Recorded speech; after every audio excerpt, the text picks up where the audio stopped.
Guys, welcome to my show where I show you the personal side of inspiring leaders, business owners, and faith-driven professionals so you can connect beyond the business card, sharing God, faith, failures, the laughs, and the lessons that make us who we are. So, let's dive in. All right. You ready to do this? Yeah, I'm ready. Guys, I'm thrilled to have Tami here with me today. Let's dive in. Okay. Tami, can you tell us a little bit about yourself? Sure. I am a wife of 36 years, married my high school sweetheart, and we still very much love each other and we enjoy each other's company too. So we're grateful for that. Nice. Have two babies and, well, they're not babies anymore, two children and a grandson that we love and adore and wish he lived closer. I lived in Washington my whole life until 2022 when we moved to Arizona. Nice. Yeah. Why'd you move here? My mom and my sister and our son live here, and I just fell in love with it when we were visiting. Didn't want the politics in Washington we were kind of done with, and we lived on the west side, the east side, so we had snow, and we were kind of done with that too. Oh, yeah. So when you came here, what did you like specifically about Arizona? Gosh, a lot of things. The weather, for sure, Yeah. being close to family. We love that we can be outside almost any day of the year. So especially my husband is a mountain biker, so he loves to be able to bike every day. Unless it's super hot, and then we're out of town usually. So I was going to say, good. You're okay with the heat? No, not the heat. That was one condition he had. We would not stay in the heat. He said I wouldn't stay if he wouldn't stay if I would go with him. That's up to me, but he would not be here. So we're getting ready to leave here soon. Oh, where are you going? Back to Washington and Oregon. We still have family there, and a couple of buddies are retiring, so we want to celebrate them. Nice. Yeah. Nice. You ready for the questions? I'm ready.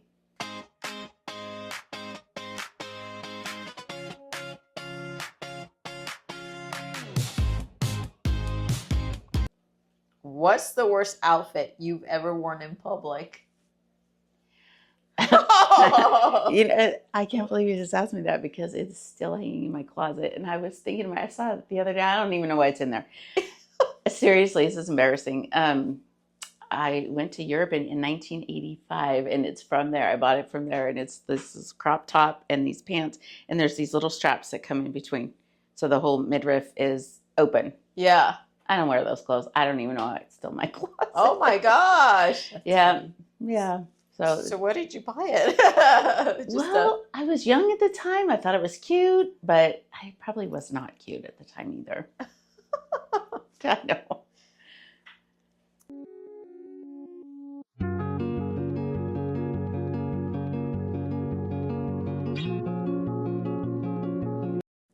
If you could apologize to someone from your past, who would it be and why? Oh, that's a tough one. Mm-hmm. Gosh. Is it weird to say my old self? No, not at all. My younger self? Not at all. I try to live without regret towards other people for sure. But yeah, I was a shallow thinker and allowed life to happen to me and didn't take charge until I was quite a bit older. Now it's a little more difficult to get rid of those habits. But I would apologize to that young girl for not taking better care of her and understanding what she was going through and seeking help for that. That's probably the person I hurt the most. Wow. Yeah. That's the first time I hear something like that. Yeah, that hurts. How was your childhood? Not fun. Yeah, it wasn't fun. I found coping mechanisms. I wish that I would have learned to process the pain and the emotions, not just the pain, but the emotions, instead of bury them, literally bury them. Yeah. I think that's really important. And I think there's a lot of healing still to be had. A lot of habits need to be changed from that. That's hard. I mean, you can recognize what's happened, but after 40 or 50 years, those habits are ingrained. So that's more work to do. Yeah. Yeah. So yeah, it wasn't a lot of fun. sometimes we don't even realize that we have those habits, and then we just continue doing it over until Yes. either someone points it out to us that Yes. that loves us, and or Yeah. it's difficult. Mm-hmm. The same thing, like you said, pushing things aside or just ignoring it. That tends to, a lot of us do that, or I'd say all of us do that, because we don't want to go back to that pain or to whatever we went through. Right. Yeah. But it will manifest. Yeah. If it's not handled. It really does. Mm-hmm. Totally.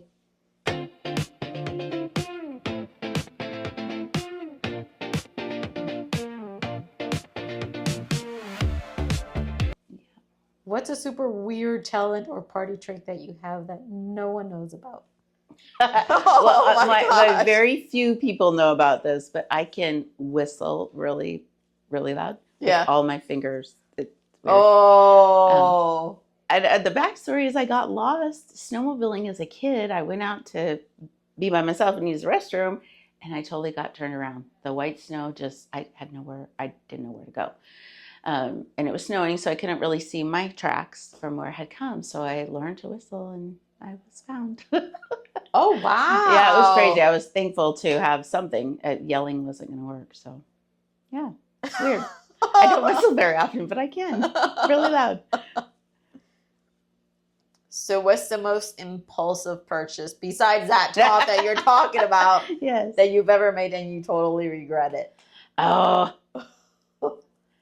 a timeshare. A timeshare? Yep. Really? Yep. Why? Why do I regret it? Yeah.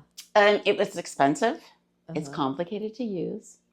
And the value is not what we thought it was going to be. Oh, shoot. Do you think a lot of timeshares are like that, though? I think if you go in not knowing or understanding or not having a specific desire that you make sure is met, yeah, I think a lot of them are like that. Man. I know. Okay, yeah. Bummer. What's a story from your past that you've never told anyone? Oh, I dated my husband starting in high school, and he knew everything. So I'm not sure I have a story that he doesn't know. What about your mom that you did maybe as a kid or a teenager? Okay. She probably doesn't know. There's plenty of those. I will tell you, not many people know this. My mom does because she found it, but we had people over. We were in high school, my sister and I, and there was a beer with a straw in it found in the freezer. So when I came home from school one day, I was sitting on the counter. My mom had found it, and I'm not really proud of that, but I know it was mine. Oh. Yeah. Because when you're in high school and anyway. You do things. Dumb things. Dumb. Yep. So those are not a proud moment. Yeah. I remember those days. I had a dare. A friend brought whiskey to school, and it was a dare. And he's like, let's see if you'll drink it during class. And sure enough, and of course, out of all classes, it was PE.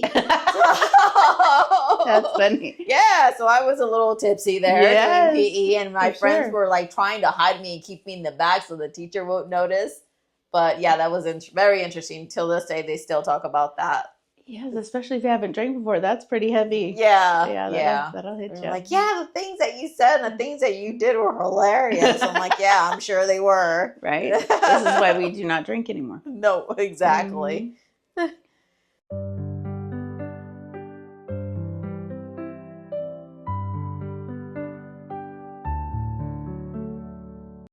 So if you could give a piece of advice to someone struggling right now, what would it be? I believe that there's hope. There's always hope. Find some help. Find somebody that you trust, whether it's somebody you know or a counselor or pastor or somebody, and get some help. There's always hope. There's always a way. It's not over until you're done breathing. Yeah. So to go, you're worth it. Go find the help. So true. Yeah. The worst thing we can do is isolate ourselves. That's a good point. Yeah. Yep. There's no love there. Mm-mm. Especially if you're in a bad space, you're not loving yourself.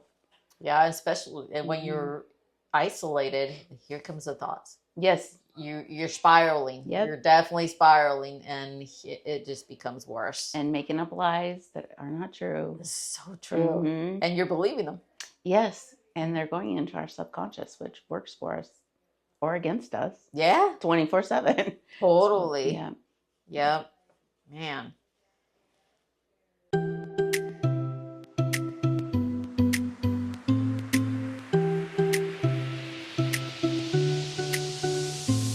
If you could swap lives for a day with anyone, who would it be and why? Who would I want to swap lives with? I guess somebody rich and famous might be fun, and not the famous part, the wealthy, to learn just how they live. Like what benefits are there? What flights, private jets, vacationing wherever you want to. Yeah. Some, remote spots that I probably wouldn't see as a person that's not wealthy yet. Yeah. Yeah, probably. I don't know of a specific person, but somebody in that realm. I think it would be curious to see how they would be live their life. Yeah. Yeah. You're walking into a Maserati and just going to yeah, right. Or having a chef or a house cleaner, those kinds of things. Oh. What would I do with myself if I had all that free time? Yeah, that's true. Yeah. Having a chef. I would love that. Me too. Me too. Totally. But then you wonder reality, what they're really going through, and Oh, yes. Yeah. I don't know that a wealthy person's any happier than me. No. We make our own happiness. So true. It doesn't depend on wealth. I've learned that happiness is a skill. Yeah, it's that's total right. Skill. Yep, I agree. And you have to choose it first. Yeah. And go get it and work on it. Yeah. Yep. Who has had the biggest influence on your life, and how did it change you?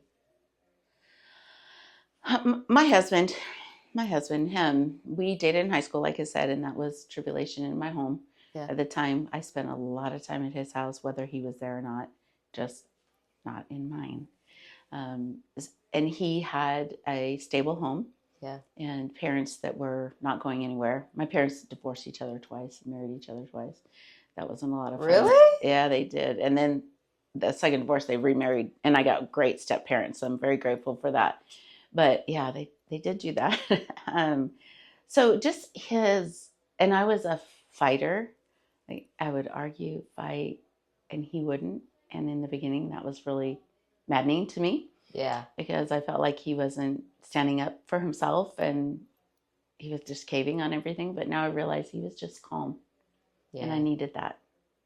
So that's the biggest influence I've had in my life. I don't get riled up too often, and I attribute all of that to him. And it's helpful when you're more calm and don't get riled up. You can think better, and yeah, he's my balance. So you can say that you guys are definitely equally yoked. Oh, yes. Yeah. Yes. There were some challenges in the beginning. Because of my upbringing, I was more independent and more driven, and he was just casual and socially different than our family. So those things, and I had to step back and let him lead. He had that in him, but I didn't really care. I mean, he was just casual. Those things.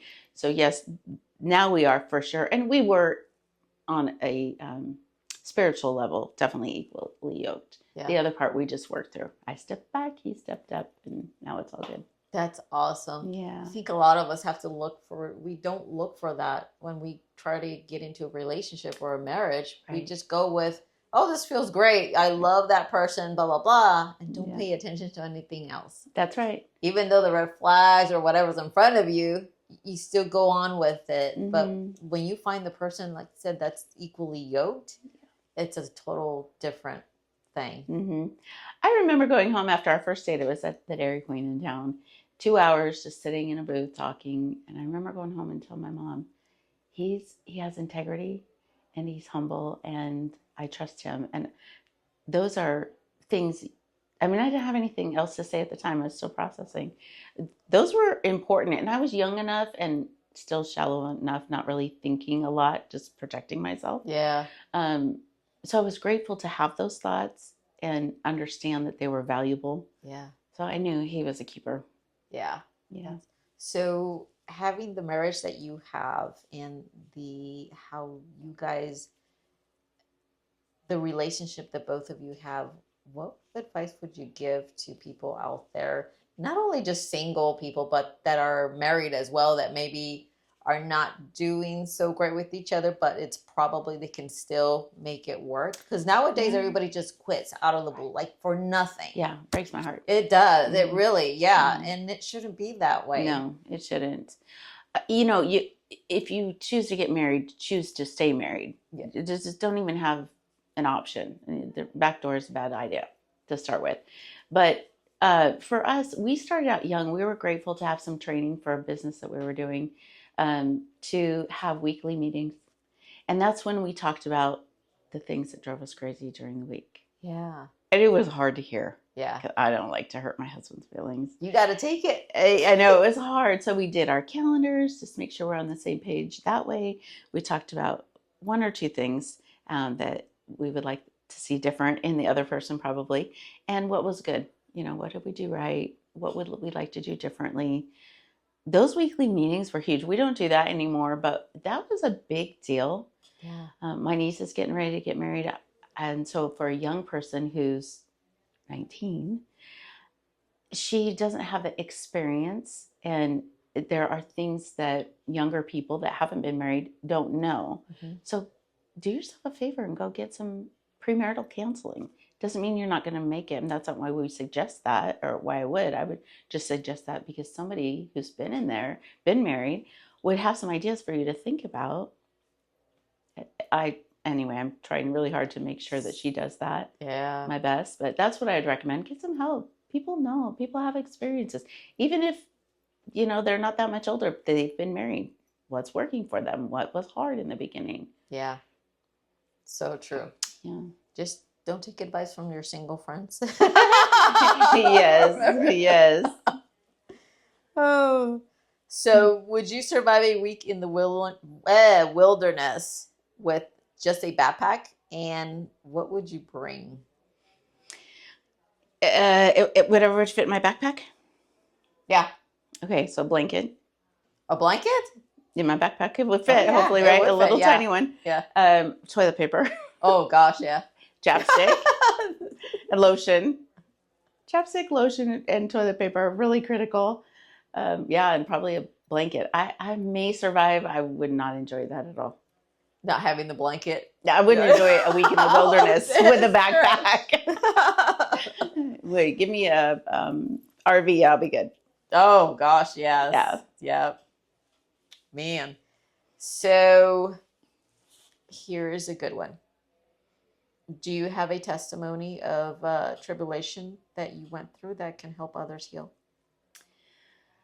Yeah, we hit on that a little bit. So the childhood wasn't a lot of fun, a lot of anger, a lot of fighting.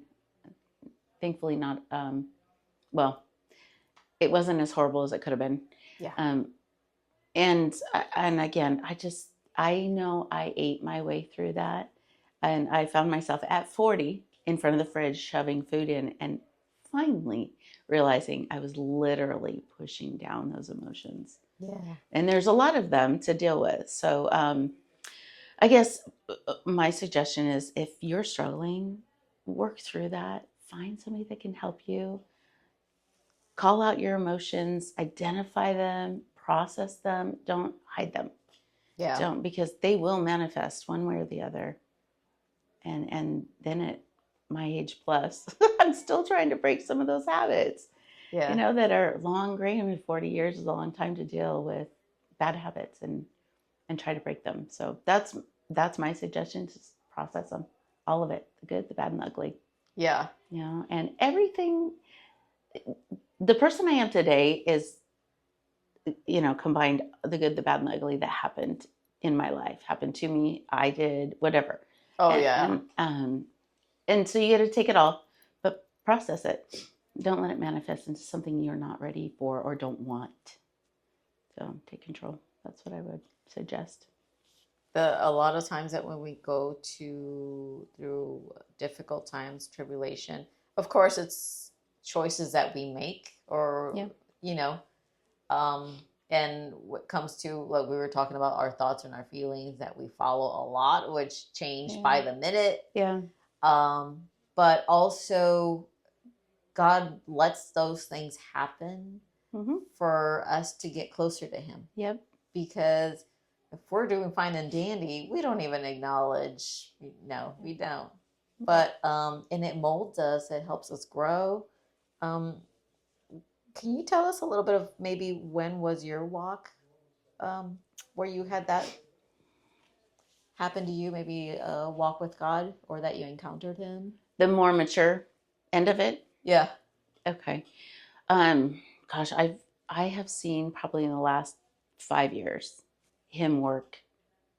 Like, there's no doubt. If people knew what I went through, and it's not big stuff. Well, my sister had a heart transplant. That's a big thing. And you see God working in that, and you just can't doubt that, somebody actually literally cut her heart out, had somebody else's heart put it, and you just can't doubt that. That's a, yeah. And so that's a big one. But for me personally, I see a lot of him orchestrating. Even just last night, I called somebody for something else. She's like, oh my gosh, I needed you to call me. I needed this. And I had no idea. And I just smiled because I know God did that. So I have been the recipient, and he has used me to participate in his plan too. Specifically, I'm kind of drawing a blank right now, but I know that he is with me all day, every day. I'm so grateful for my life. I'm blessed. I don't have a lot of major issues right now that I've gone through. But can you ask me that question again? I think I might have lost my focus a little bit. Your walk with God, or your encounter with God. When was the moment where you really got closer to him and ended up having a little bit more of a relationship with him? Oh, probably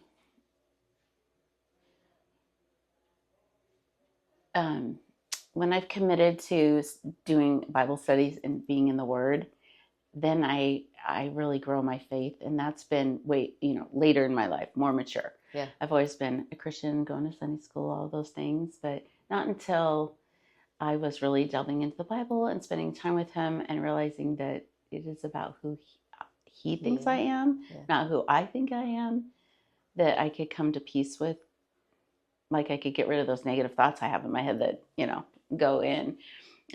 So I don't know that it's one specific thing. It's more of a accumulation of being in the Word.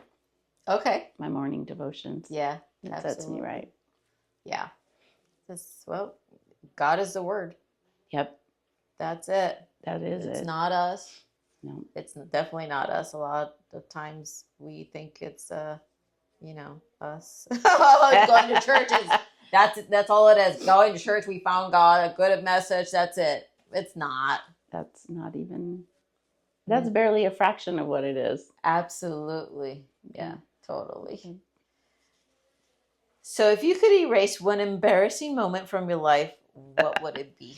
Oh, gosh. The one I'll share is, it was horrible for me as a child, as a young middle school kid. My sister and I had gotten to a fight, and we got the Vaseline out.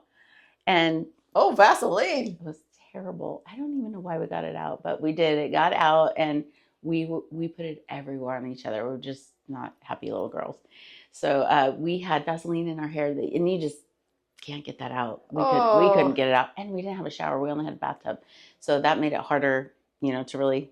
Anyway, so we thought for sure the next day when we woke up and it was still in her hair, my mom wouldn't make us go to school, but she did. So we got to go to school with Vaseline in our hair. Yeah. Did you guys get made fun of? Oh yeah, I mean Anyway, it was bad. You can't do anything with it, and I'm not sure we wore ball caps back then. I don't even know if that was a thing. How in the world do you get a fight with Vaseline? Like, growing, here you go, and just, oh my gosh, that's funny. We were close. It was one-on-one combat, so it went in our hair. Survival.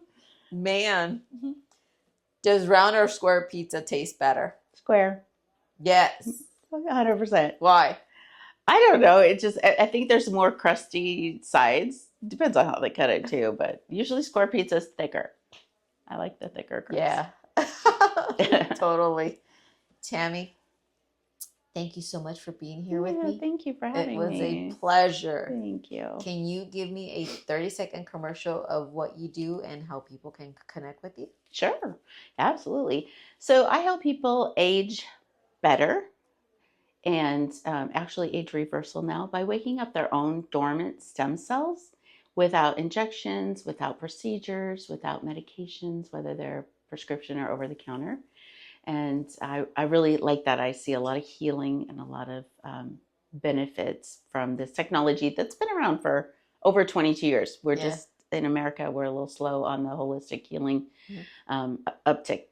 So people can reach me and ask for more information via my phone, which is 509-901-2327, or my cell phone, my email, it's Tami Johnston, TamiJohnston128 And on Facebook, I'm Tami Wiseman, Wiseman, Johnston. I have my maiden name in there. Nice. Yeah. Can you share maybe a little bit of testimonies or stories of the benefits of it? Yeah, I'll share 3 short ones of mine. Yeah. So I had arthritis real bad in my hands and just couldn't open a jar a lot of times. A lot of the kitchen work, the chopping and all that hurt, shuffling cards, that kind of thing.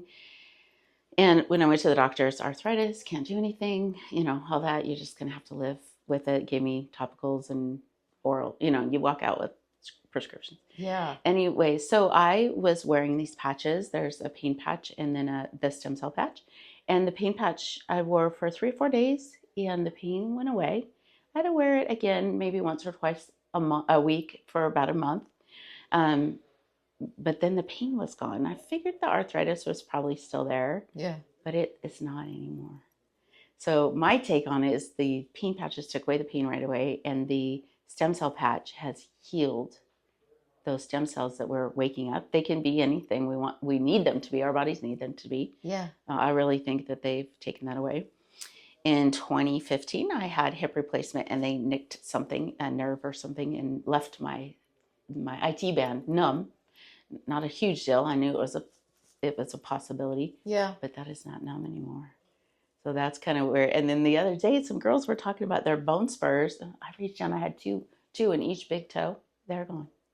Really? And that's the only way I can, that's the only explanation I have is the healing. And there's a lot of, we can't make medical claims. Yeah. I just know the anecdotal evidence is there. Yeah. And all the testing and patents are in place too. So the efficacy is really not debatable. Yeah.